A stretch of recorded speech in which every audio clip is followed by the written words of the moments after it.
All right, good evening. It's 9:03 on a frigid spring day in northern New Jersey in the Northeast. I'm still wearing a hat and scarf because it's cold. I don't know why. The only thing colder is the MLB's scheduling managers who can't seem to figure out what part of the country a warm weather team should be playing this time of year. Anyway, I'm joined by my co-host to my right, Nick from Milburn. What's up, Nick? Hey, Bobby. How are you, Blackjack? All right, we got Paul Justafan below me, another co-host, Bobby? And then the Gister. Happy Giving Day. Future host of a great hockey show we're planning for Surge Sports. And Bill Hathaway's. Bill, if you want to join me, if you want to join the show, I'll send you a link. I apologize. Yeah, Bill saying hello. All right. Let me do my producing thing. I guess.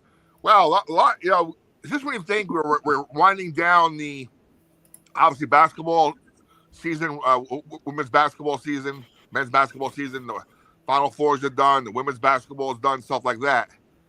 And all of a sudden there's still news popping up. For Seton Hall fans, Prince Aligbe and Emmanuel Okafor. Late in when is the actual cutoff date? Anybody know offhand? I don't think there is one, Bobby. I think that you can enter the portal as late as September. Yeah, I'm not sure how much interest you would get. April 25th, I think. Really? Yeah, because I think it's kind of odd that I read On 3, which I know we posted, and I know there's 24/7 Sports. Both have, I think On 3 is a little more up to date. They both have pretty good lists of players on the men's and women's side who are in the transfer portal, and it just seems like when I go in there in the morning with my breakfast and my coffee, and I'm reading up to date portal stuff, it seems like now we're getting to the stage where players are committing to programs. No, we have 2 more players who are leaving again. So it's just, I don't know. All right, Nick, whatever you guys want to take off, let me do my producing thing real quick, get some viewers on here, and let's go. Yeah, thanks, Bobby. Let me just jump on that because I was thinking about this today, and Paul should be happy because, Paul, you just said, blow the whole thing up and let's just start with all new players. And, Isaiah Coleman signed Oklahoma State. Prince in the portal. Emmanuel Okafor in the portal. Scotty Middleton in the portal. Zion Harmon in the portal. Did I miss anyone? I think that's everybody. I mean, that's 1, 2, 3, 4, 5 players in the portal. Chauncey Jenkins isn't coming back. So you can make the argument that last year our best players were Isaiah Coleman, he's gone. Prince is in the portal. Middleton is in the portal, and Jenkins graduated, and Dylan Adewusu graduated. I mean, Paul, you're gonna go out there and play? I mean, and we signed, one player, and it's a good get from Merrimack, but yeah, what's going on here? Are we just you look good, Paul, by the way, Tom, the coach, Tom Eccles. So what's going on with this portal? Right now you're getting what you want, but we can't field the team right now. We have Garway Dual, right? And we have, Godswill, and we also Gus is gone from the portal. So who's left? I mean, and I don't know what our budget is. I don't want to get into all that with the money and everything, but you need to field a squad here. Well, what do you guys think? So I took a look at some of the stuff about who's in the portal and who's committed. And there's a lot of guys that are in the portal, but there's not a lot of guys who have committed yet. So while we have more work to do than a lot of teams because we have more holes to fill than a lot of teams, there really aren't a lot of people yet who have announced where they're going. UConn got a player from Georgia who's pretty good. Xavier has had a kind of a interesting situation in that they lost Conlon and the other kid, Devian Williams. I don't remember his last name, Devian, whatever. He's a good player. And they both left, but they also got 2 guys in from Xavier. And Nicole, you're right. It's a 30-day period after the second round of the NCAA tournament. So I think that would roughly come out to the date that you said. That you can enter the portal, right? That you can enter the portal. What's Nicole? When's the last day that you can pluck a? It's like September, like it's late, right? Yeah, it's like September or something. I just had it open. One of these hedge funds are going to, according to our buddy Frank, my Bergen County buddy Frank Arcoli, April 22nd. One of these hedge funds are going to become smart and say, you know what? Let's go to like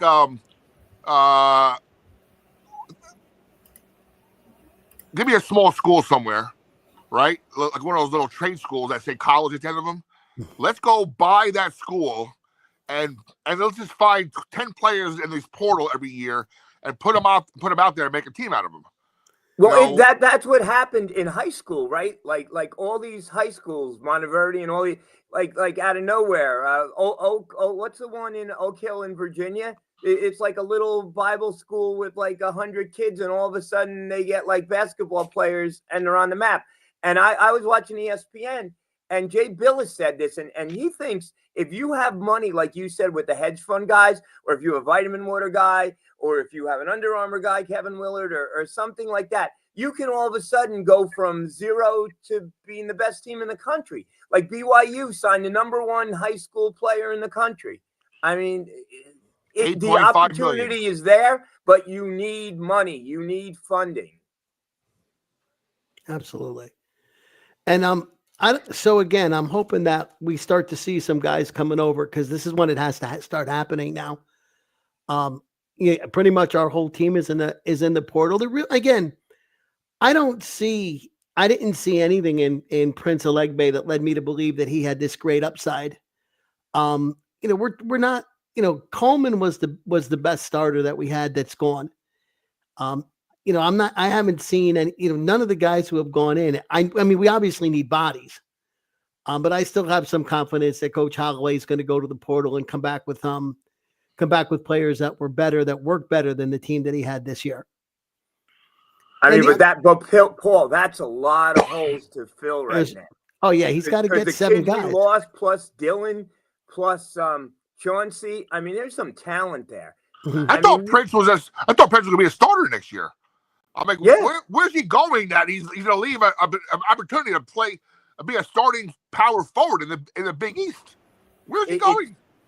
It's about the dollar signs.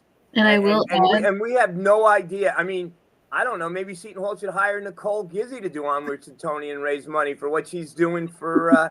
And I'm serious. I mean, for what she's doing for Giving Day, right? She's knocking it out of the box. Forget about rivals. We got our own rival here, Nicole Gizzi, rock star, superstar, often imitated, never duplicated, the queen of our site. Little stick there, but anyway, yeah. So I don't know. Anybody hear any names of some players we're in, or that haven't? Anybody new? Anything, guys? I did see something from South Orange Juice earlier today that did not get posted to the group. Barrington Hargress of UC Riverside potentially joining Bud Clark in Seton Hall's point guard rotation would be a huge pull for Shaheen Holloway and the Pirates. He averaged 20.2 points, 4 AST, 2.3 rebounds, 32 MPG for the Highlanders this season.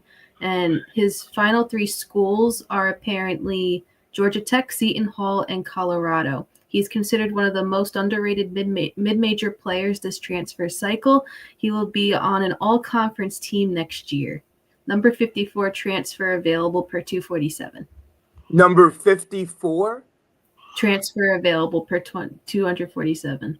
That's the one thing we don't need is point guards now. That's the one person we don't need anybody's. Well, wait, we forgot. Felton's in the portal too, right? Felton. Yeah, he's in the portal too. I mean, easier. Who's coming back right now? Garway Dual, Emmanuel Court. I mean, Godswill. Yes, Godswill in it. Yeah. I'm gonna look at our portal first. And let's go here. Big East. And our 7'4" enigma that who's there, Right. but no one knows what he's doing.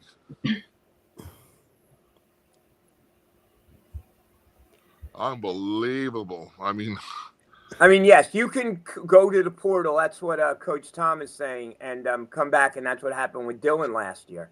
Coach But Tom. I don't know. Coach Tom also said that we're ahead of last year in terms of signings with Bud Clark, because our first signing from last year was April 19th, and it was Prince. And our last one was Garway Dual in June. I don't know. I mean, they're ready. This is. I hope. Hopefully, and I don't know. And Tom can answer this better than me. I don't know if this has anything to do with the revenue sharing, because I know we were banking on that settlement, and then the judge delayed it. pushed back a week. Yeah. Yeah, pushed it back a week. And I know, the Bell kid from Syracuse we're in on. There was talk from the other Zion from Temple. We were hot on them, and then I didn't hear anything. Cunningham, from Alabama, from West Orange. You heard his name mentioned. I don't know. Anybody else hear anything else about? Paul, go on. Yeah, so what I've got listed in the people who are in the portal right now: Prince Alegbe, Emmanuel Okafor, Isaiah Coleman, obviously Zion Harmon, Scotty Middleton, Gus Yalden, and David Tubeck. Oh, I forgot about him. Not Felton? I thought Felton. Felton hired an agent. Oh, he hired an agent. Okay. I don't think that necessarily means he's going to portal, but no. Yeah, it's where there's smoke, there's fire. Yeah.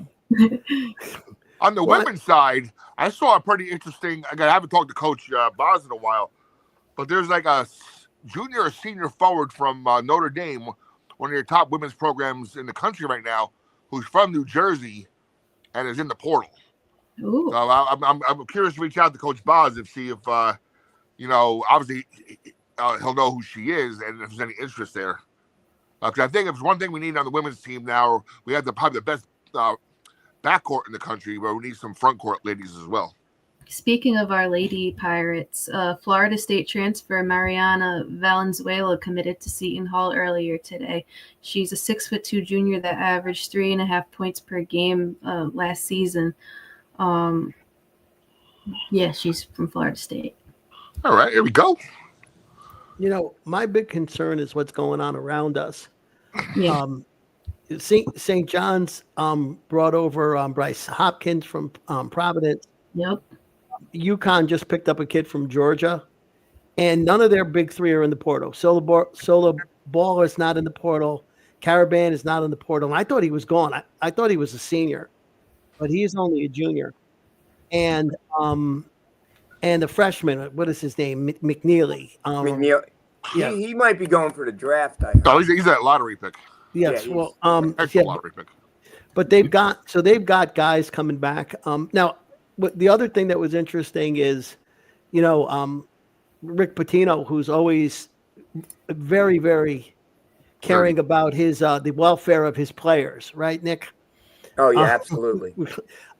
Basically, R.J. Lewis wants to go into the NBA draft, and Pitino told him, well, get lost then, because I can't worry about whether you're going to get drafted or come back. I've got to find somebody else. So he's in the portal and in the draft. So I don't know where he's going to play next year, but it won't be at St. John's. Because basically Pitino told him, if I don't, I need to recruit somebody else. So if you don't want to be here, get lost. I just read a recent NBA mock draft, and I didn't see his name at all in the first round. So, well, one of the things I was struck by watching the Final Four was the height and the physical size of those teams. And I'm the biggest defender of the Big East, but you look at Houston and you look at Florida, and you look at Duke. Those are big kids who are playing guards, 6'5", 6'6" shooting guards. And our league doesn't have guys that big playing that position. And I look at R.J. Lewis and I say, is this kid big enough? And I look at the kids from Rutgers, right, who are supposed to both be going in the NBA draft. And I say, are these guys big enough and physical enough to play in the NBA? I don't see it yet. So I think it's going to be interesting to see what happens to those guys. College numbers do not necessarily transfer, and college skill set does not necessarily transfer into NBA skill set, and No. vice versa. There's a lot of players who didn't have stellar college careers and are doing well in the NBA. But getting back to R.J. Lewis and Patino, and I've coached, and I was always taught you let shooters shoot. And yes, Lewis was off in that game, but come on. You know, you sit the kid down in crunch time, and he's your best off. He can. Nicole's agreeing with me. He can turn it on any time, and all the attention. And now the game after the game, the number one question is, why didn't you have him in there? And he really didn't give a good answer. He kind of got snotty with it. Yep. And I bet you that's possibly one of the reasons why he ended up portaling.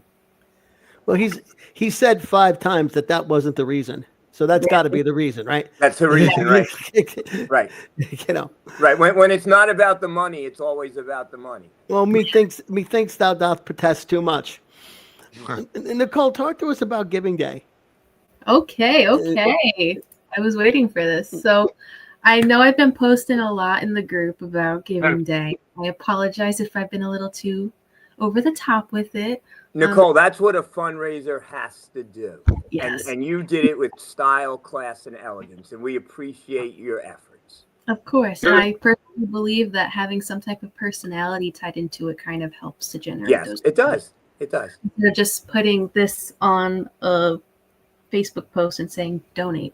Like, I've been using a ton of pictures of me when I graduated, me when I was a student, like showing who is that benefiting? It's benefiting current students and even some of the alums. But thank you to everyone who's already given during Seton Hall Giving Day. Your support truly has made a difference. There's still a few hours left to be a part of this amazing campaign, though. Every gift, no matter the size, helps support scholarships, academics, athletics, and student services across the university. In particular, we unlocked $250,000 towards the men's basketball revenue challenge. That's going to be huge. That's going to be huge for Shaheen when it comes to NIL. Also, the women's basketball program, they also unlocked a $15,000 revenue challenge competition. Big discrepancy there. 250, 15. I know. Let me see. There was a couple of others. I know that there was a couple other challenges, but currently, Seton Hall Advancement has surpassed their 1856 donor goal. We are currently at 1,908 donors and over $1.4 million raised for the university.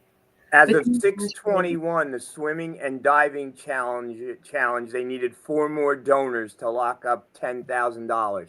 So to Bobby's point, swimming and diving, 10K. Yeah, I know, Bobby. Yep. Kind of seems a little discrepancy there. Yeah.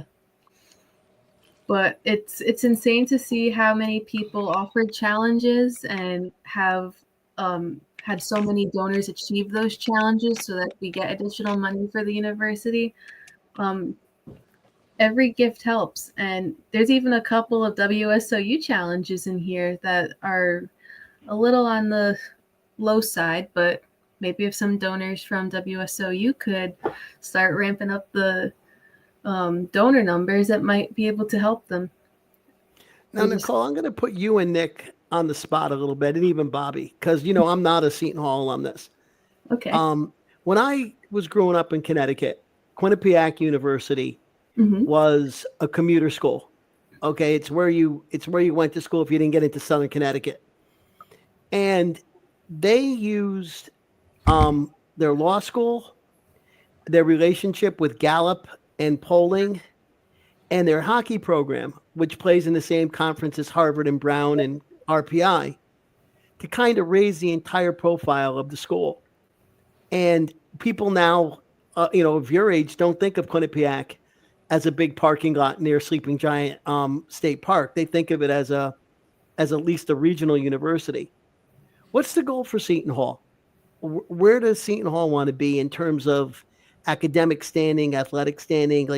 Where do you see it going? Because that's what Giving Day is all about, right? Yeah. It's all about helping current students be able to thrive especially because, with private institutions, they're not getting the same type of funding that public universities get. So most of the scholarships that students receive, whether they're academic or athletic, it's all reliant on donor funds. Well, I took a look at the Seton Hall Law School alumni list, Mm-hmm. and basically everybody who has any sort of political office in the state of New Jersey has gone to Seton Hall Law School. Mm-hmm.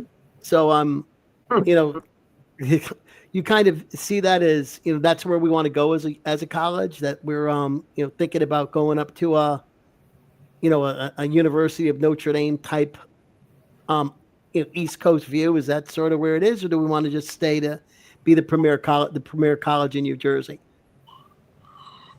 About every judge who sits in Essex County right now graduated from Seton Hall Law School. When Miles Powell went to the university, they had to move it from Essex County to federal because they were afraid they wouldn't get a fair judge because every judge went to Seton Hall. Yeah. And how about you, Nick? You've watched the university grow over a long time, multiple generations. Where do you see it going? When I went on campus, and now when my kids went there, and when Nicole went there, I mean, it's just built up. Starting with the library and the student, the welcoming center. It's just now we have the practice facility. It's just so beautiful. There's not an ounce of land or anything, an acre, anything to put anything else on that campus. But the campus itself is just, I mean, I go there sometimes just to walk around. It's, after a game or something, really nice. The chapel is beautiful. Just gives you a warm feeling inside. But what's interesting, and the goal with St. John's, and I saw this with us, after 2016, when we won the Big East tournament, there was like a renewed interest of kids coming on campus. I know people were visiting a friend of mine's daughter. Oh my God, I saw Desi Rodriguez. So I think, a successful sports program goes hand in hand with, admissions. I think there's a direct correlation with that, and that increases revenue. But I think, again, what's going on today, and the swimming and diving challenge was met. So that's 3 sports challenges met. But Nicole, let me ask you this. How did you get involved in this, and where do you see this going? Because I know Giving Day has just like exploded over the last few years, and they had the 50-state challenge. Did they do that again? Yes, they did. Talk a little bit about that. So I got involved with becoming an advocate for Giving Day because I am a member of the Seton Hall Young Alumni Council. And as part of the Giving Day campaign, all 30 of us on the council pledged collectively to donate $1,000 to the university if we reached 100 young alumni donors from the class years from 2014 to 2025. And we did that yesterday. And that was really great to see. That's very impressive. That is a very difficult group of people. Mm-hmm. You're still paying student loans in that group. To find folks who can donate, that's very, very impressive. You could even see on the class year leaderboard that the class of 2022 is leading in donor numbers by a few. They raised $3,600. The class of 2020 raised $3,800. My class year raised $2,500 roughly. The students are coming out. And I noticed in previous years too that you would see that the class years donating the most would be the older class years, but this year I'm seeing a lot more of the younger alums coming out to donate, which is impressive. Very impressive. Yeah, I think that you want to get the younger alums in the habit of donating every year, even if it's $100 or $50. Then later, when they all become rich, they can they can start writing bigger checks. Right? But you get in the habit of giving an annual gift to your university, and then it just grows from there. So that's really, really impressive work, Nicole. Something that I also want to point out too is that the goal of Giving Day is not necessarily the dollar amount, which I know it's important, obviously, but the goal is the amount of donors. Right. And because the university was founded in 1856, there's always the set goal to get 1,856 donors. So right now we're sitting at 1,912. So we're 103% over that goal. And as of right now, we are at $1,416,368. Whoa, that's It's impressive. It's impressive. Billy And from if you- Orange, what's up, buddy? What's Bill. up, man? How you guys doing today? Little out of the weather, but I'm good, man. I'm good. cold. I'm cold. Oh no, Yep. we lost him. Out of the weather and off the chart. There he goes. Real He'll be quick back. before we pivot, I Bobby, just when you signed on, you said, here I am in cold whatever, and you've been doing, like, every time we have a show, it's freezing. Well, we did our first, and like this, it hasn't gotten any warmer. This is insane. I was telling Paul before you popped on. St. Mary beat Milburn on Saturday. I was bewildered how that game even got in. Didn't it rain Saturday? Like, how did that? Yeah, it was. My daughter was supposed to go to a Kane game against TCNJ, and they postponed that like on Friday because the weather was supposed to be bad. I was for my meeting got pushed to Saturday, so I was for sure I was not missing a game. And then I look on the social media, and we beat Milburn 8-6. I'm like, how the hell did they play that game? It rained everywhere. Yeah. I want to add real quick before we pivot to another topic that there is still 3 hours before Giving Day ends. And if you want to make a donation, I am going to put the link in the chat. So Bobby, if you could put that link up on the screen. Everyone, please go and copy and paste that into your browser. Any amount, small or large, is going to make a difference for the Seton Hall community. We want to finish out the night strong, so go Pirates. Thank you again for supporting me at my link for Giving Day this year. Excellent. And Bobby, I've always argued that somehow or some way the Yankees need to put a roof on top of the Somerset Patriot Stadium. Yankee Stadium. Over where the minor league team plays over in Somerset. And then you have the high schools come in until it's warm enough, start playing at 8:00 in the morning and just playing under the Play all roof. day. Yeah, play all day. Yeah, 4 or 5 games in. And you get a 2-hour window, 7 innings or 2 hours, and the game is over. At least you can get those games in early. And then once it gets warmer, you can get out. But because I know that it is brutal to play those games, and you're a freshman, you're a sophomore, you're 15 years old, sitting on the bench, wind is blowing. It gets pretty brutal for those kids. Like I said, I had gloves on and my fingers were so frozen. Unbelievable. All right, what we got next there on our topics there, team?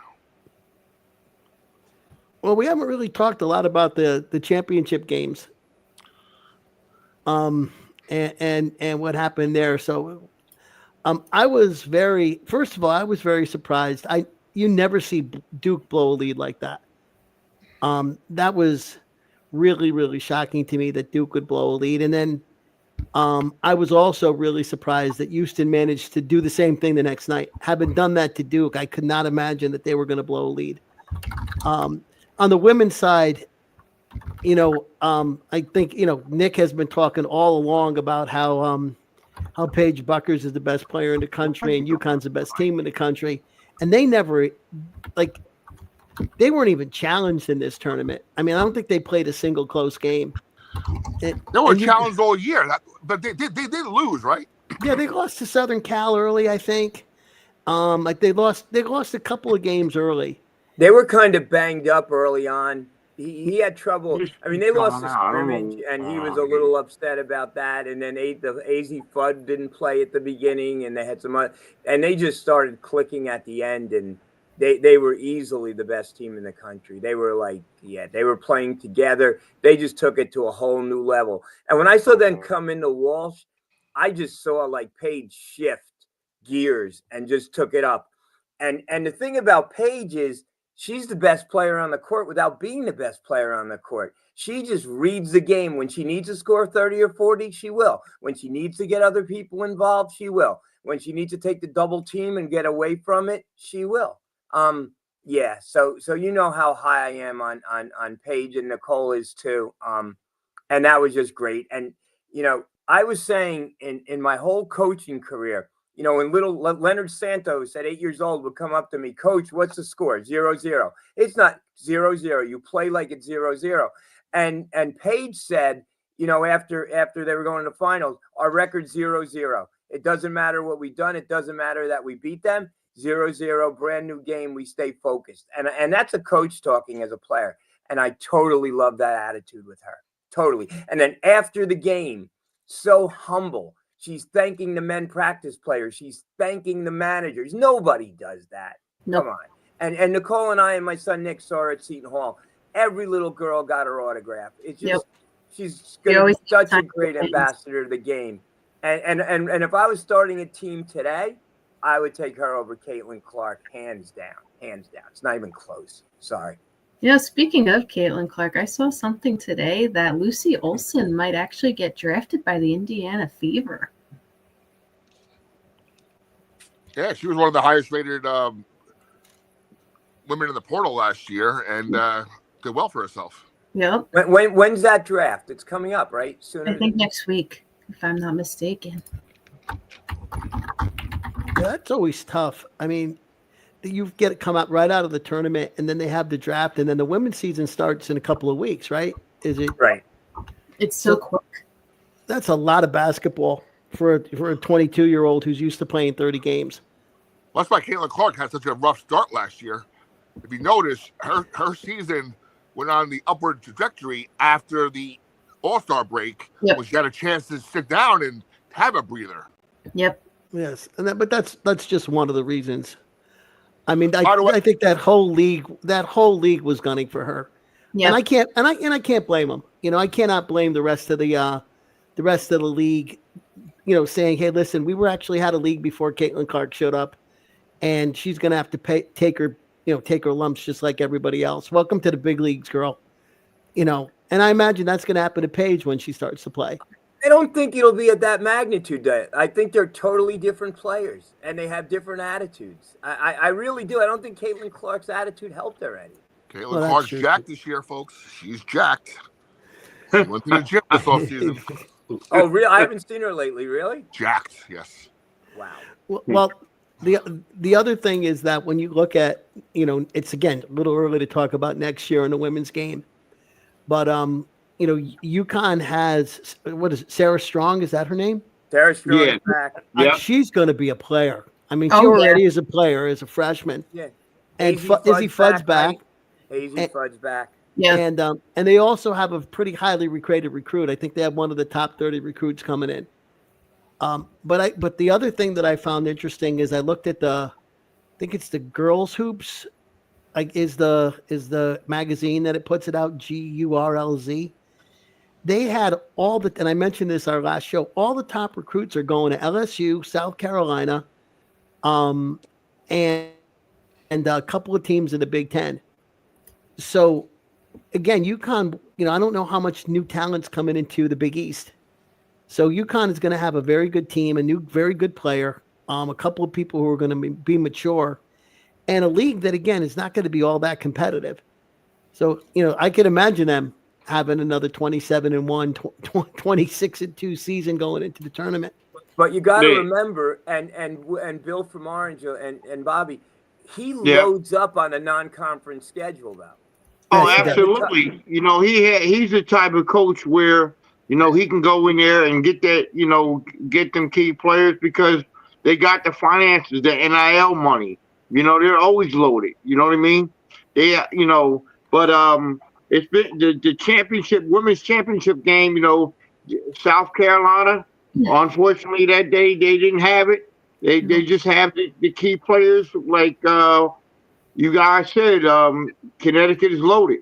Because why they're loaded? Because NIL money floating all the way around from Connecticut. But Bill, they were loaded before NIL. They're loaded because they have a great coach, a great program. If I had a daughter at that level, I know that disrespect to Tony. Come on, you want to go to Gino. if they could go there. And Absolutely. if there's ever a program who could justify a larger share of NIL when they start doing revenue sharing, it's UConn.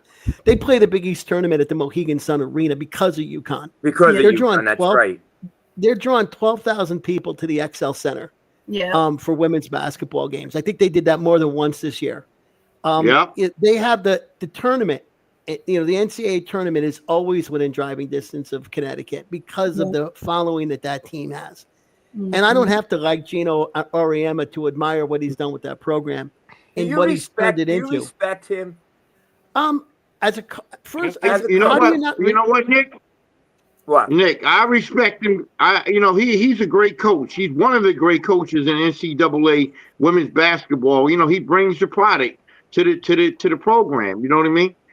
You gotta give it where it is. So would you want your daughter to play? Would you want your daughter to play for him? If I had a daughter, yeah. Would you want your daughter?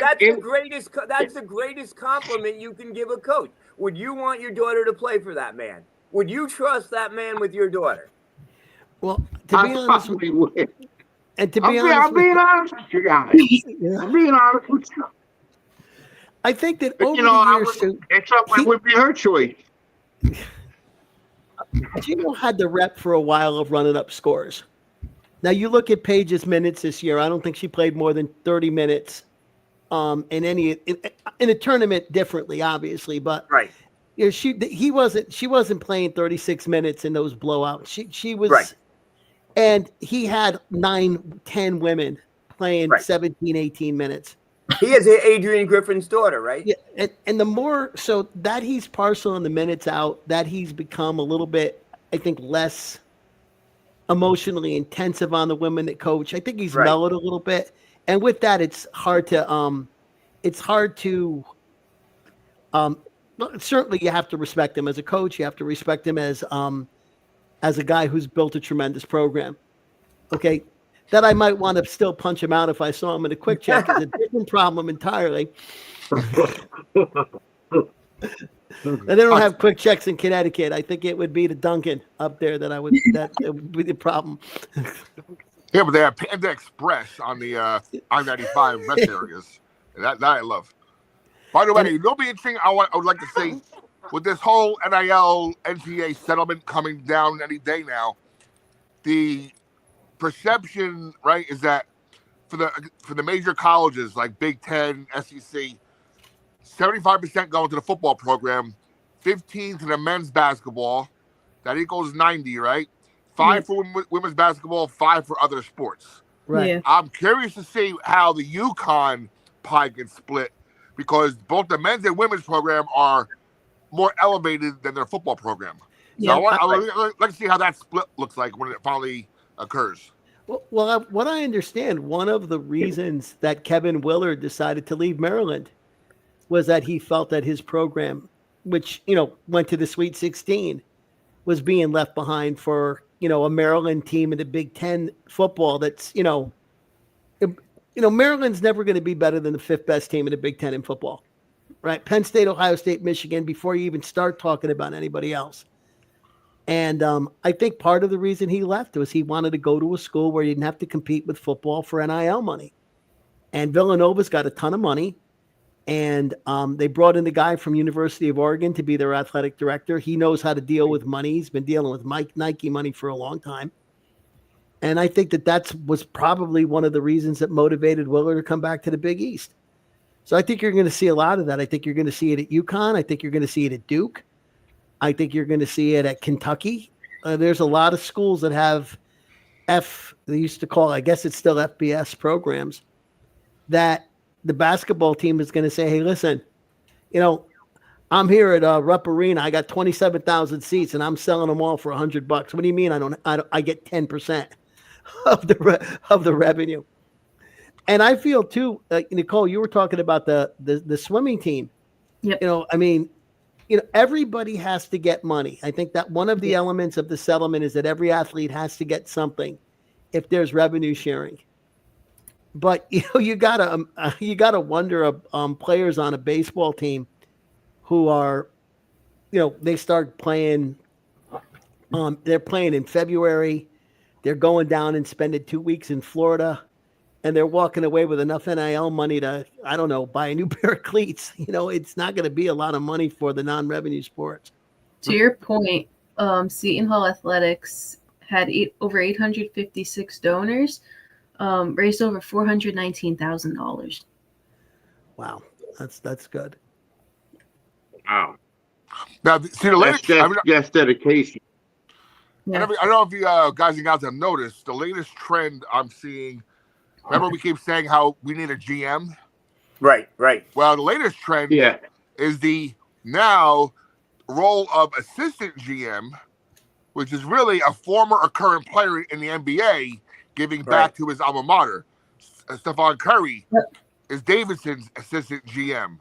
Right. Trae Young is Oklahoma State's assistant GM, and who got money for Oklahoma State? Isaiah Coleman. Yeah. There's a plethora of UConn players who are wealthy now. We just don't have. Again, our wealthiest player is Samuel Dalembert, and we don't know where he is.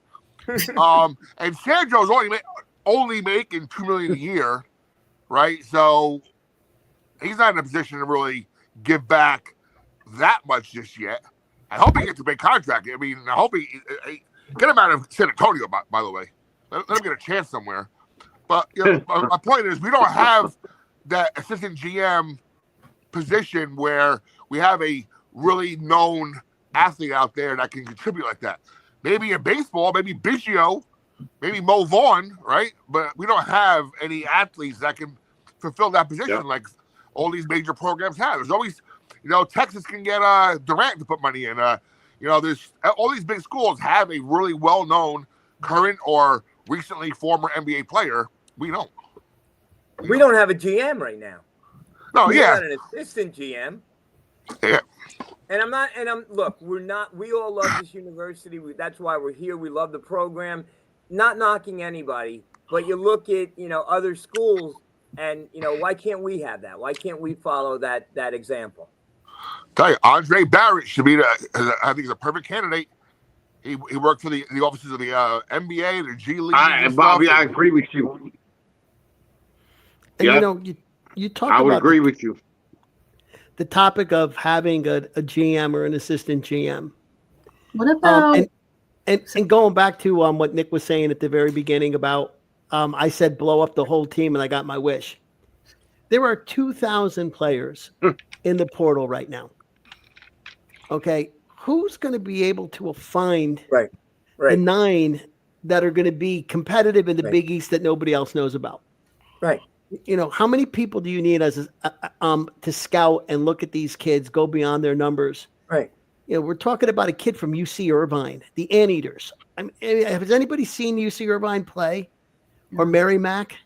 So I've never seen an anteater before. Maybe once in Mexico, I saw one. To do it right, you need like think of Brian Cash from the Yankees, their department, and they're not scouting as many players. You need people just to constantly watch tape of players. Forget about spending the money, just to evaluate and see what's going to fit your needs. And 2,000 players? So to do it right, you need to watch tape on all 2,000 of them. And then it's not including your higher end D2 players who maybe would have success at this level, and there's still even D3 players who might, because of grades or money situations, never made it to D1, but are still good enough to at least be your 8th bench player, who could contribute to a team. And if you're Seton Hall, maybe you're not going the Power 5 conference transfer route. It didn't work that well last year. Maybe it's too pricey, but you want to get that hidden gem from a mid-major. But you have to do a lot of evaluating on that, Now, Bill, you might know this. So I mentioned this in the show a few weeks ago. Like there's some player with the Bloomfield College who's supposed to be really, really good, Seton Hall prep kid, who maybe can make a jump from D2 Bloomfield College to our backcourt. We don't know, right? And one thing also, you're right. To take off what Paul's saying, Coach Shaw is not the type of guy or if you saw him on the street and say, "Hey, Coach Shaw, I saw this player in the gym. Oh, he's awesome," right? Because he's gonna blow you off.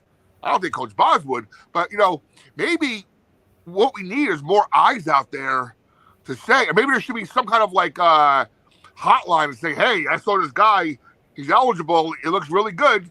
Have you seen him yet?" And maybe that unearths those gems that we need to get back to where we were. Mm-hmm.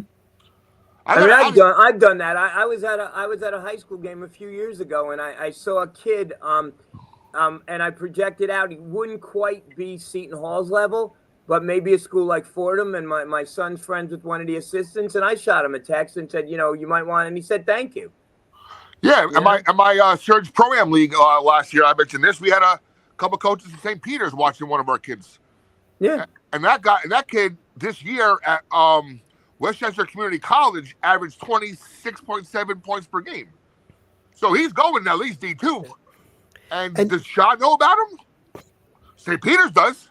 Well, one of the things that hasn't gotten developed yet, it might, and I'm not sure when it does, if it'll help us or not.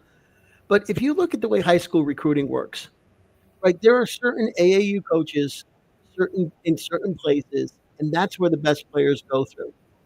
And when you have to establish a relationship with these 3 or 4 programs in this area. If you want to recruit in New York, here's the coaches you talk to.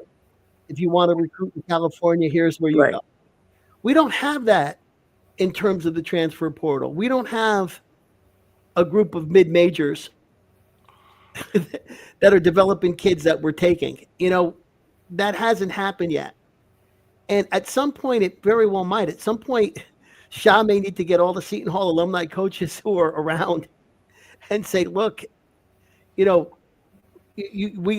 want to start channeling our kids up. Go ahead, win the MAC tournament, win the Northeast tournament. Go ahead and win the the America East tournament, whatever it is. But as a junior, you got to be sending those kids to me." And one thing that I know that Shaw's good at is relationships with players. So let's say you're in on a kid and you're close, and let's say he goes to another Power 5 school. Now you have to kind of just keep that relationship open, stay friendly for the bounce back. Again, that other kid who maybe you wanted, but he just wasn't quite there yet and goes to a mid-major, and maybe you want that relationship. So again, this is, besides the money aspect, it's about building relationships. And you got to remember, Shaw was a head recruiter before he became a head coach, and not every coach can say that. So he does have that. And I know the players that have played for him when he was assistant loved him. So he does have that. So if that comes along with the revenue, it should be a winning proposition. Bob, you were going to say something? Yeah. To piggyback off Paul's statement, it goes the other way too. Maybe now Coach Bill Meyer went to Maryland, right? Is that official? Yep. Wait, what? He went back to Maryland? I heard that was speculation. Was that that's official? To me. The rumor was that he might. That's news to me. Jeff from our site said that he might be going to Villanova to reunite with Willard. All right, but it hasn't happened yet. So my point is, piggyback off Paul's point. All right, we had Gus Yeldon, right? Okay. Didn't work out for us. Yeah. But you know what? Hey, Coach Bill Meyer, here's a big that we know could be successful at your level. He wants to transfer out. Let him keep it within our hey, we got our community. We have 5 coaches that are Seton Hall alum who are coaching in the NCAAs, second only to Duke. So like Paul said, maybe there should be maybe there is that we don't know about, but it should be a network of, because right now Shaw's on top, right? But we got Bill Meyer in NJIT. You got the Lavelle Sanders at Albany. You have Copeland and over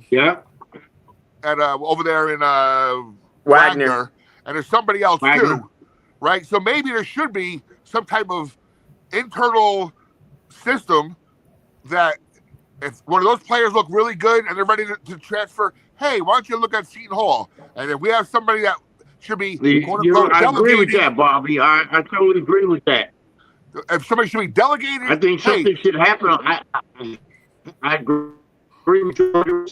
I think what happens should There are all these coaches in the tri-state area, like Albany, Seton Hall, NJIT, whatever, North Rutgers, whatever. I mean, you should have a coalition. And hey, you got one kid here. Maybe we go to Seton Hall. You know what I'm saying? A local coalition of coaches in the tri-state area, New York, New Jersey area. Hey, if you don't want this kid, hey, come over to Seton Hall. It'll work out there.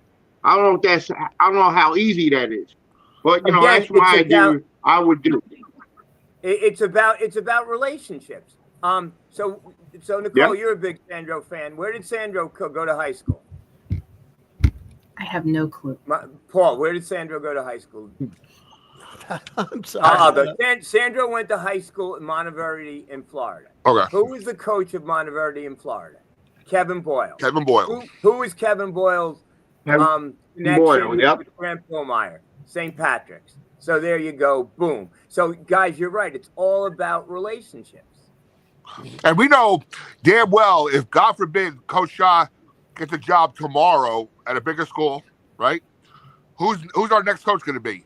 Well, it's either going to be Donald Copeland or Bill Meyer or Lavelle Sanders, right? We're always going to keep our coaches in line, it looks like. So why not keep the players in that same type of pipeline going back and forth to help everybody out in this climate we're in right now? Because no one can compete otherwise. You're right. That's right. And Bill, no Rutgers. No Rutgers. Well, we were talking once about the Say to Seton Hall. If you ever read John Madden, if you ever talked about if you ever read John Madden's book, he was talking about when he was the lead recruiter at San Diego State under Don Coryell. And he said that they would get kids and he would be talking to them from their junior year. And he'd talk to their father and their mother and their girlfriend and their chemistry teacher and their assistant coach and their camp counselor. And he would spend a year and a half recruiting these kids. Then a week before the signing deadline, the kid would get a phone call from John McKay. And John McKay would say, you know what, we really want you to come up here and play for us at the University of Southern California. And that kid was gone. Like, that's all it took. One call from John McKay. The better our program could be, the more a single call from the coach of Seton Hall changes the whole recruiting thing. The better but off. Paul, that's exactly what I was talking about. Yes, that's right. Let's say that kid goes to John McKay and doesn't work out. He's going to remember Coach Madden as a bounce back. That's right. Absolutely. Right. And that's what Seton Hall was doing, and we need to continue to do that. And we're missing the gorilla in the room, which is, have you noticed the past 2 weeks between the Final Four portals and stuff, no one's talking about high school recruiting. Like, where are these kids going? Right. Nope.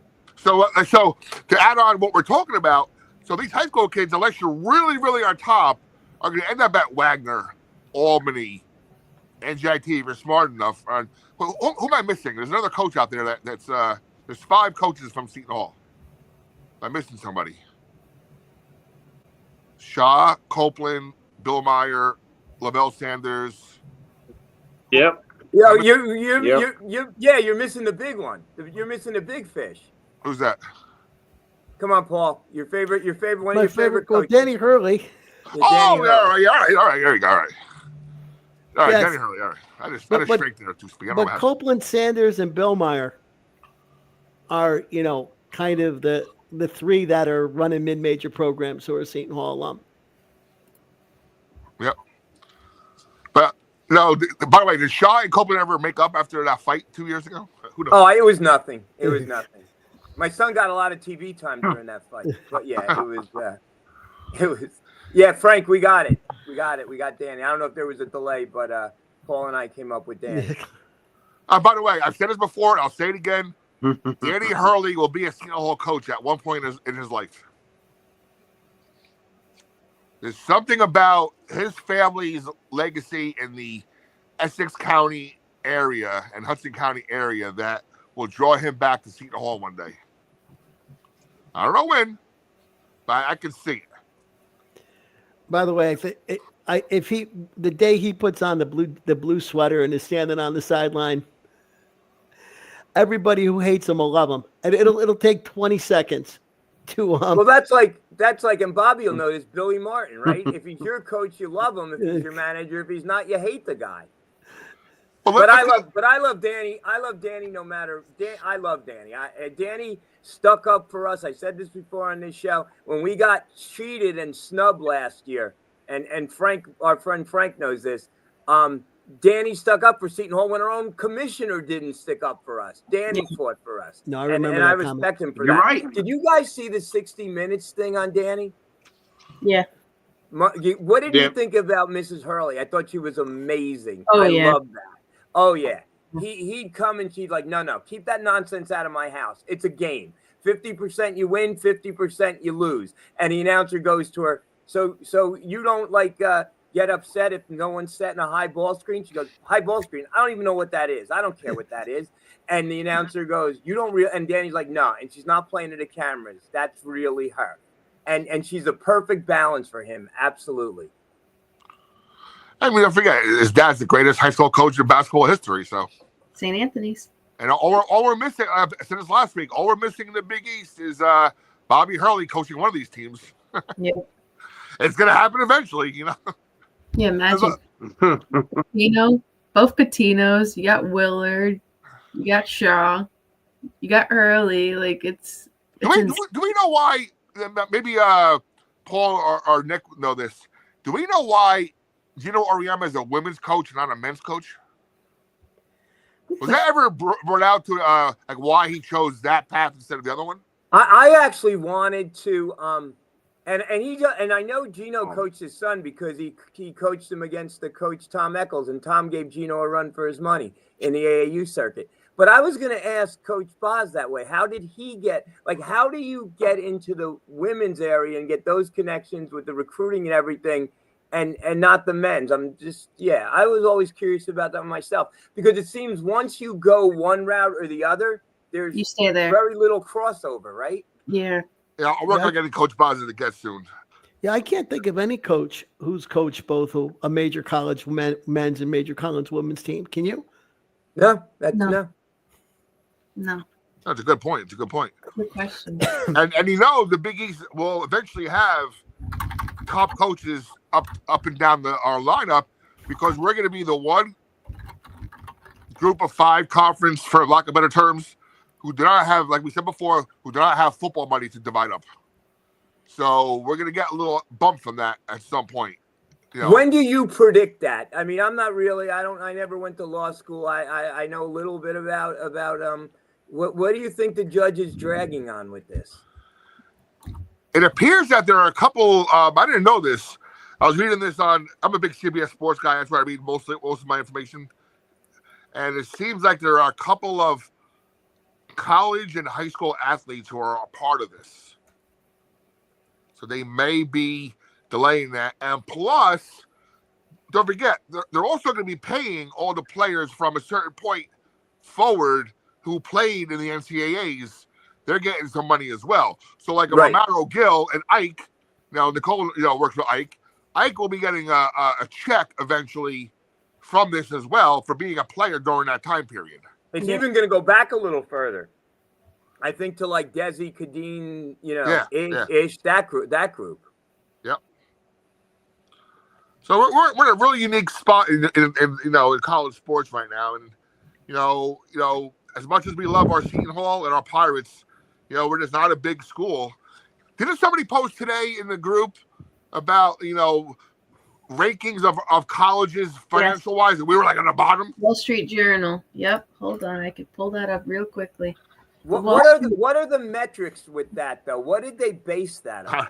I'm not sure because it's just a screenshot, but they released their list of most valuable college basketball programs. The Big East ranked the following: UConn at 14, Nova at 16, Georgetown at 19, Marquette 24, Xavier 30, Creighton 32, Providence 38, Butler down to 50, St. John's 55, DePaul 69, and lastly, unfortunately, Seton Hall 85.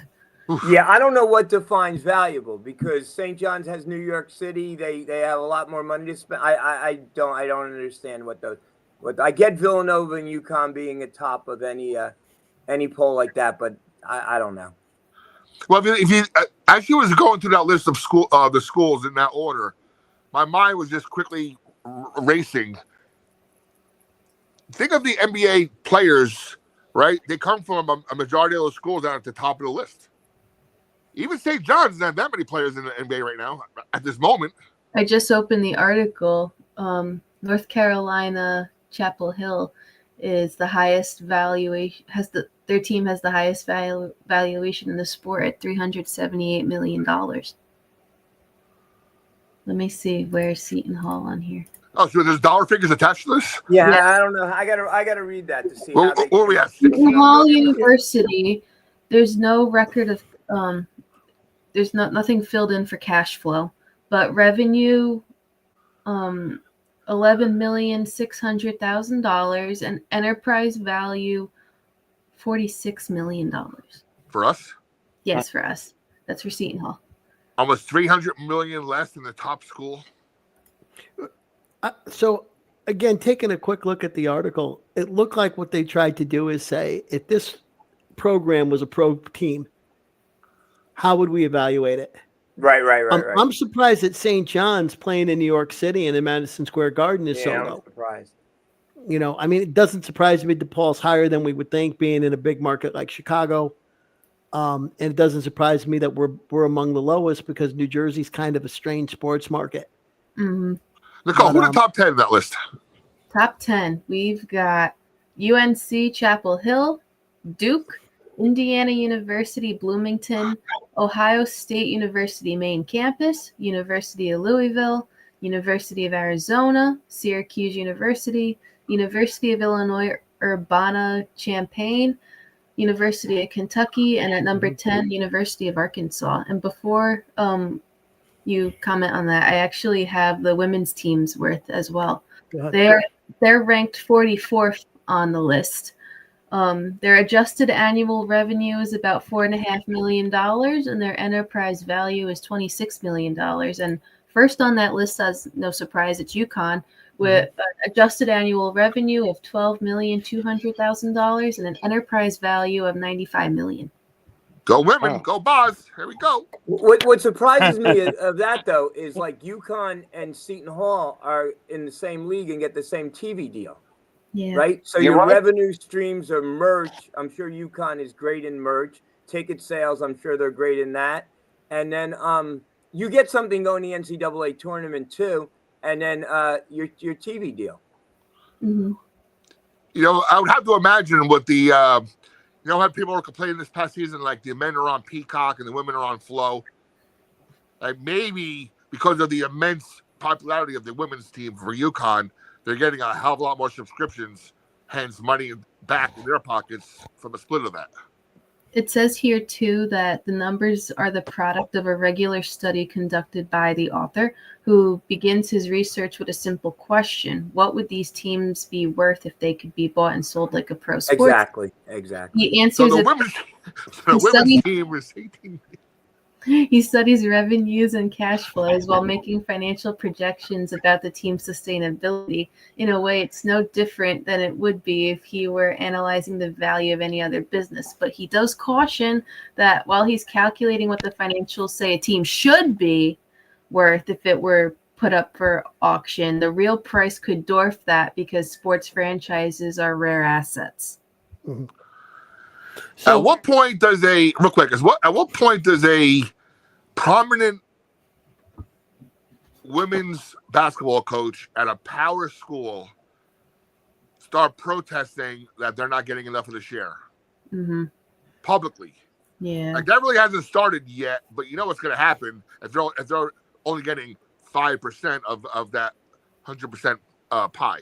Yeah, that I personally don't think that's fair, especially when you see the product on the court. Like I was reading something about South Carolina, where now their football program is average, right? Maybe a decent year here and there. They don't beat any. They don't make any national championship runs or anything. But a big part of a lot of those players on the football side going to South Carolina, and a lot of times the recruits go to that campus for a recruiting visit. Who's the first person they want to meet? Is Dawn Staley.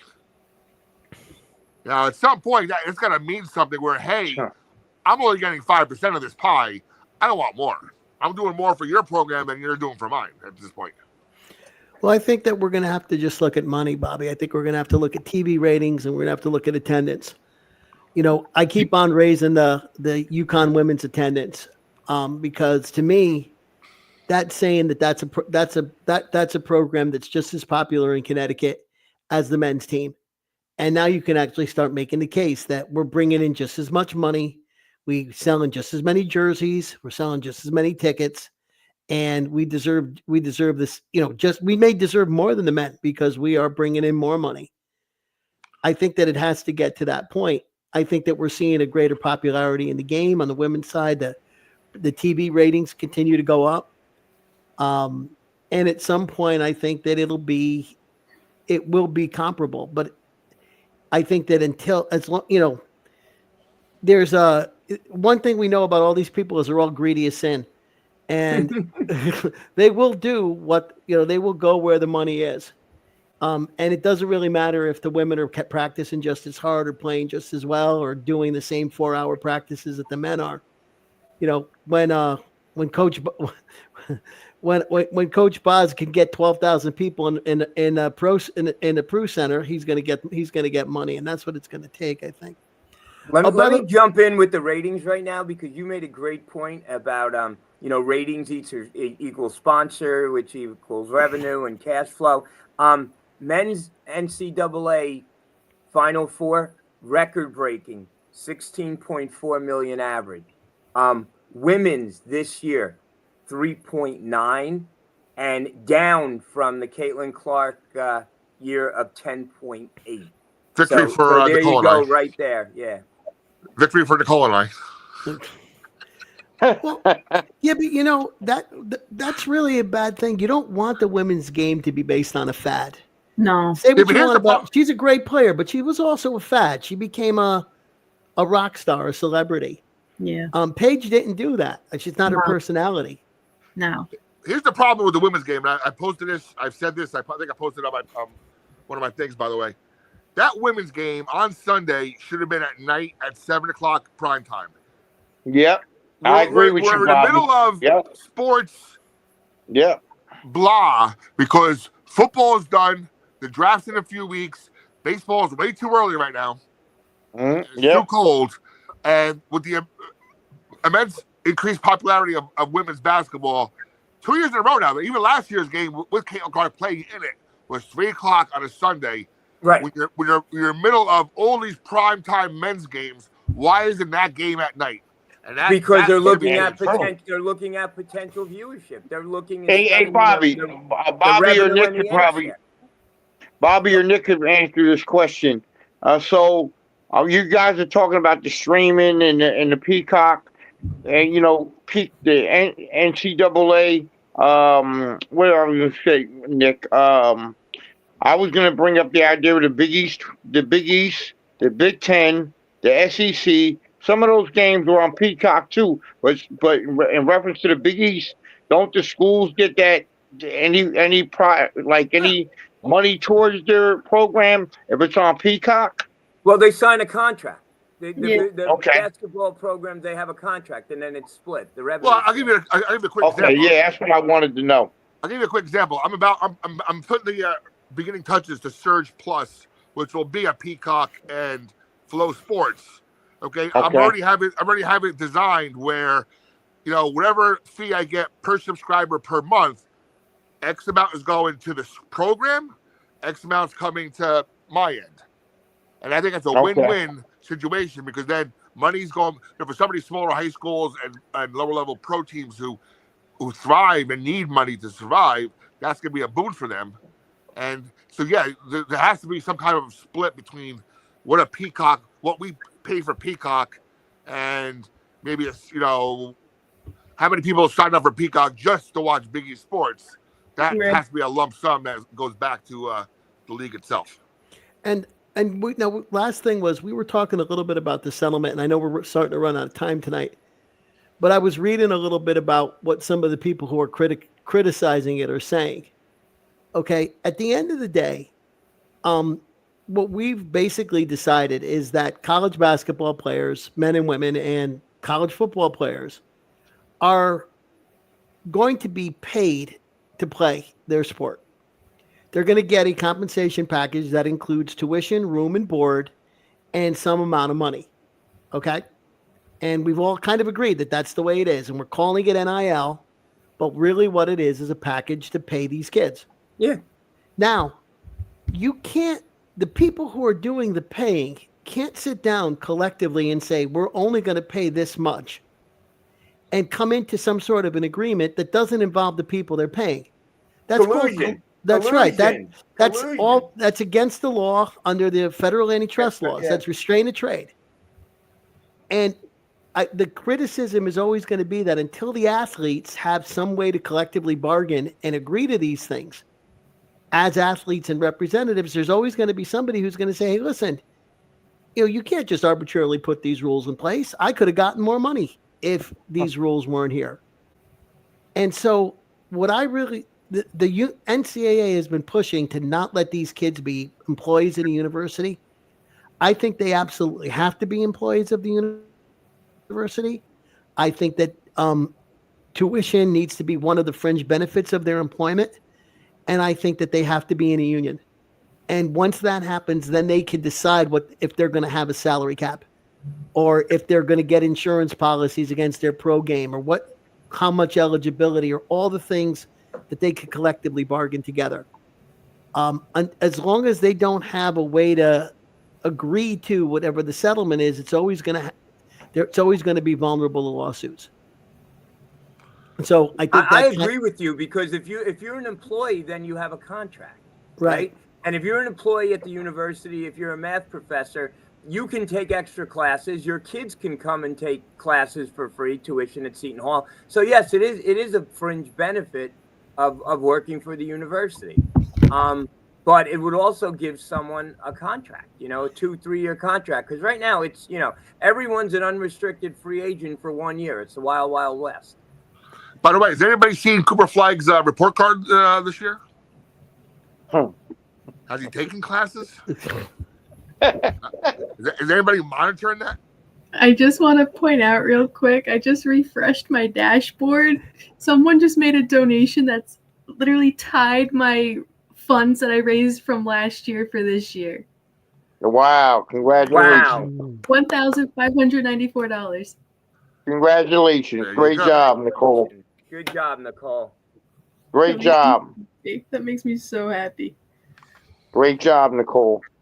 All right, I think we're at our. And, I don't want to. I want to keep this going for a few more weeks. We want to give everything away right now, and I'm sure next week there'll be some more stuff to talk about this week, and hopefully some positive news. Because right now the portal math is not adding up in our favor. It's 1 minus 5, right? Is that where we're at? Yeah. Might be worse than that. Gain 1, Wow. 6. Well, we've lost Yeldon and Coleman have signed with other people.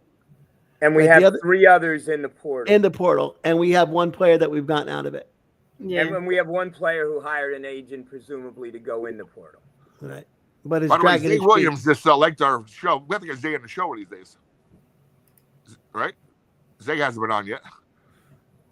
And I also want to get the guy Boland, who does all the reports for the current players in the pro leagues. That'd be a nice conversation to have. Because again, I mean, hey, I always rooted. For example, I was friends with a lot of those guys like Jordan Theodore and Danny. Jeremy Hazel, when he was playing pro overseas, and those guys made some bank. But we don't have a basketball player yet, other than Dallenberg, who made 9 figures, who's really made a big dent in the NBA. So someone needs to make George Kurz, who supposedly Nicole's guys, George Kurz, who supposedly gives the school a lot of money for education. I guess he doesn't have the passion toward the basketball program. But there's a guy, and I think he just jumped up in the rankings of like the 55th highest paid billionaire in the country. And he's, from Seton Hall. Wish he'd get him to a game, something. And please accept my LinkedIn request. And accept Nicole's LinkedIn request. Do we have any entertainers that are famous from? Do we have anybody? We've got the viral guy on TikTok, AJ and Big Justice. The only guy that I know is I don't think, and he's fictional. Tony Soprano. What? 2 semesters at Seton Hall. That was the backstory of the Sopranos.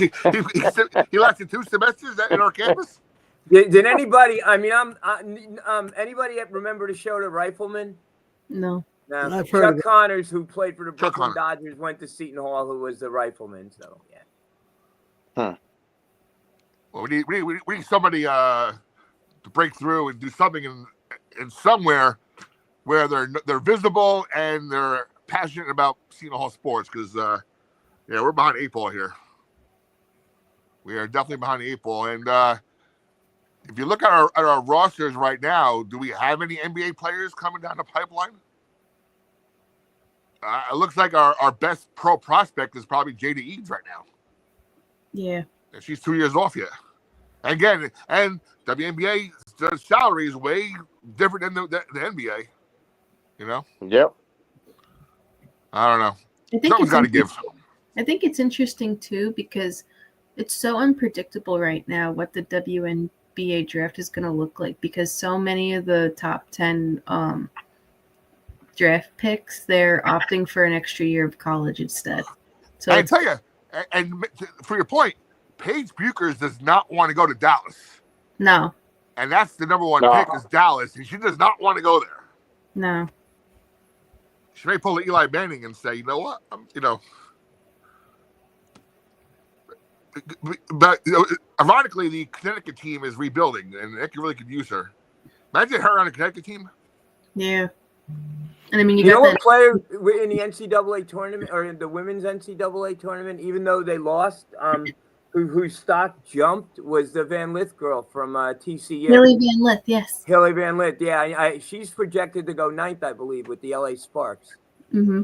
And even the kid from Clayton from Florida, all went from like maybe a 2nd round pick in the NBA draft to now a lottery pick. So it's amazing how visibility and popularity can really jump your stock up. LA Sparks also picked 2nd overall again this year. Last year they took Cameron Brink. So we have some work to do. We gotta use our little platform here to raise up Seton Hall sports, and our we're doing our best. We are doing our best. I have a couple bricks. Nicole has a couple bricks. We are trying. Nicole has 6 bricks. Oh my God. 3. Jeff Kovac from Point Pleasant has a wall, so we're getting there.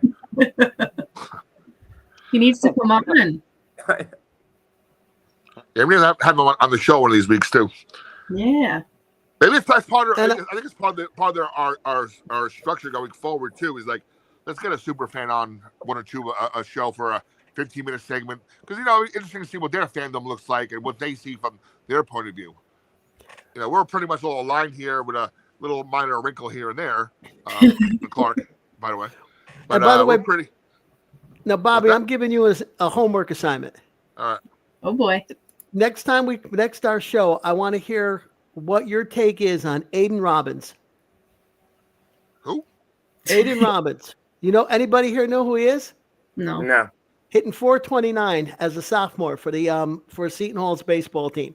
There we go. Oh, wow. Draft eligible, and when they went down to that tournament in Arizona, got a lot of attention from Major League Baseball scouts. If I'm not mistaken, and I can reach the same assistant athletic director who does men's basketball, Pete. I think he does the baseball team too. So maybe we can get him on the show. Same way, I know the softball team has a really, really popular softball player who's from this area, North New Jersey as well. Our mom is one of the best high school coaches in the North Jersey area, and she's been tearing up the softball team for the past 3 years now too. Wow. Yeah. So they have the men's and women both have beautiful fields right now. Oh yeah. Beautiful stadiums. Real quick, I think really the future of our college is we got to buy that park back there. Yeah. Or they got to grant us that park so we can do more. We owned that park. Really? The Archdiocese owned that park. Yeah. That doesn't necessarily mean Seton Hall owns it, though. Well, Seton Hall is part of the Archdiocese. Yeah, but Well, Yeah, 'cause we're kind of confined to a little area that, unless we're the Jetsons and go up, we're kind of stuck there. Yeah. All right. Last thoughts. Let's start with Bill from Orange. I hope our men's program gets more transfers in instead of transfers out. Hopeful well, and Nicole, you guys at Seton Hall are doing a great job with the donations. Hopefully, they'll keep coming, and we'll see what happens. To piggyback on Bill's point there, we want players. Last year, we did the whole "let's just get players in" module, and it didn't work for us. It's that 7 and 26. Remember, we finished that. So we need some quality players to be mixed in. And again, we haven't heard much about the kid from Plainfield either, who's supposed to be high on us as well. High school. I heard that right, Nicole. Didn't you see something on our site that they said that he might be going for a pro league or something? Oh, boy. He was supposed to announce, yeah. Oh, Nas Cunningham? No, No, not no, Nance Cunningham, the high schooler from Plainfield. The center Oh. from Plainfield. I'm not entirely sure. Oh, by the way, I did notice that Anthony Amon's son's a junior, so he'll be recruited next year. So we'll see what Yeah. happens there. Paul Justafan, I know you have school tomorrow. Final thoughts. that whole gainful employment thing was a real drag. I think that last year, Coach Holloway went to the portal, grabbed the 5 best kids that he could afford, with the idea that he could coach them into a team, and it didn't work. For a variety of reasons, the talents weren't aligned right. I don't think that the team ever gelled, and he was frustrated all year trying to get them to play. The fact that we don't have kids may not necessarily be a bad thing. He may be looking for specific characteristics, specific players that are going to fit his system. So we got time to let this work out. I'm going to hope that he's looking for 5 guys who he knows are going to play the way he wants them to play, starting with the point guard from Merrimack, rather than just grabbing kids that he can afford. So that's my hope. And by the way, to piggyback on Paul's statement, again, I said this before, I said it last week. That shooter from Monmouth is 6'6". Why aren't we after that kid? He's still out in the. I can't believe Seton Hall would not grab him. The kid from Mountain, what are you talking about, Bobby? The kid from Monmouth, we beat Monmouth this year, but he scorched us. I don't have his name. I don't have my computer in front of me, but look at the transfer portal. Kid from Monmouth, lanky kid, but he's 6'5", 6'6" shooting guard, and that's like Paul said. That's what we need, the length. That's what shut down Alabama over there because Duke had the length to cover. What's his name? We were there, Bill, the guard. Yep. Nick from Milburn. Yeah. First, thank you, Nicole, for all the great work that you do on our page and in Giving Day. It's amazing to see someone so young. We lost to Monmouth? We lost to We Monmouth. lost to Monmouth. It was Wait, who embarrassing, did we beat? Oh, I'm thinking. We beat St. somebody Peter's. else. We beat St. Peter's. And there's somebody else we beat pretty handily. We are. Maybe it was Wagner. Yes, we lost to Monmouth, and that kid scorched us. Yes. Why are we going after him? Yeah. We're not going after him. Are we talking about Abi Bashir? Yes. Yes. He just signed with Kansas State. Where? Oh, Where? God. Oh my goodness. Kansas State. My God, going from like little Monmouth to Kansas State. We can't compete in this market. Come on. Even the guy from Creighton. There's a kid from Creighton who's going from Creighton, one of our guys, to Houston. The runner-ups of the national championship. We can't compete. Bobby, you sound like me. Oh my Yeah, God. really? I'm sorry, Nick. Go on. I cut you off there. No, that's. So yeah, kudos to Nicole on all the great work she does for university, for our Facebook group, and for Giving Day. I have trust in Brian Felt. I have faith in Sheen Holloway. I think the ship will turn. one bad year out of like 15 years, and I truly believe that we will rebound and we will get back to being competitive in the Big East, to when we were every year we were right there with Nova and Connecticut. And it doesn't take much to turn it around, guys. So it is possible, and I have faith in our leaders that we will. Nicole always goes last. So my final thoughts are, thank God for the torpedo bat. And, Torpedo. we need Sam Champion or what's the name to get over to MLB and make a real schedule based on weather and not just, who you think should be playing at that time. My final thought is, I mentioned this to everybody in our private chat. I will be slowly launching my own program on, my own network, Surge. And any one of you are welcome to come on at any time as a guest and, talk some other sports. I love all you guys and gals. So, I'll put it out there. And you guys if you have time, you want to jump in for 10 minutes, you're more than welcome. Thank you, Bobby. Thank you, Bobby. And Nick, we got to work on Dan's project starting next week. Okay, absolutely. Just let me know. I'm going to be a lot freer after the 15th. So life will be good. I figured that. And then and also my guy Ray Floriani is going to be joining us as well. Good. Nice. Good. I look forward to it. And the Gister, future host of the hockey show here on Shirt Sports. Once it gets a name and some structure. Once we get the. One, I think we need to get Thank God for Torpedo Bat shirts made. I think that would be fun. Two, before I get into my final spiel about our group, I just want to remind everyone once again about the Giving Day campaign, obviously. So thank you again to everyone who's already given during Giving Day. Your support truly is going to make a difference for the Seton Hall community. There are still under 2 hours left to be part of this amazing campaign. And like I mentioned before, someone tied my record from last year. So if we could break that record, that would be awesome. Every gift, no matter the size, helps support scholarships, academics, athletics, and student services across the university. And if you'd like to join in, just use my link. It's in the featured section below, or you just have to go to, I have it posted pretty much everywhere. It's the one that begins with the G and ends with the NG. So that's my link. No pressure if you don't want to donate or you can't donate at this time, but every little bit helps the pirate community. So let's finish strong and go Pirates on that. And now for our lovely Facebook group, invite your pirate friends, alumni, and fans to join the largest and best Seton Hall Pirates basketball Facebook group on social media, featuring past player profiles from Zay Williams, direct posts from the media members such as Jerry Carino, the Asbury Park Press, Jaden Daly, the Daily Dose of Hoops, Bobby Blackjack Garente, and Surge Sports and Entertainment, Matt Milzinski, and Brian Dino Vellis.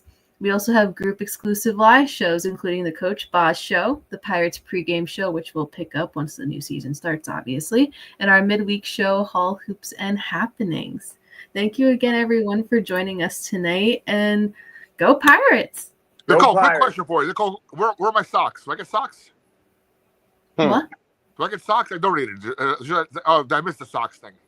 Rock the Socks is usually Christmas time. Damn! I was getting some socks. I'll send it to you when it comes out. All right.